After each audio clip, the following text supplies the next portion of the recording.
তো মাসের প্রথম আর বর স্যালারি পেয়ে গেছে, তাই ভাবলাম একটু বরের টাকাগুলো খরচা করে আসি, তাই আমরা বেরিয়ে পড়েছি। প্রথমে চলে আসলাম সরিষার বই কিনতে, কিন্তু বই পেলাম না। তারপর সরিষার জন্য একটা স্কুলের ড্রেস নিয়ে নিলাম।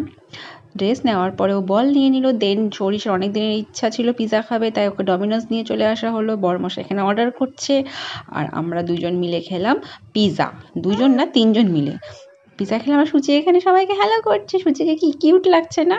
আর দেখছো ভাই বোনের কত আদর। আরে দেখতে দেখতে আমাদের পিৎজাও চলে এসেছে, সঙ্গে আমাদের কোক।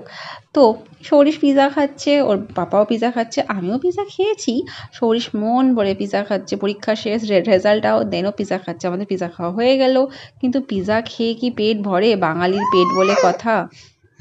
আর সাথে অনেক রাতও হয়ে গেছিলো, তাই আমরা ভাবলাম রাতের ডিনারটা সেরেই যায়। আর এখানে ননভেজ কিছুই পাওয়া যায় না মথুরাতে, তাই ভেজ আইটেমই আমরা এনজয় করলাম।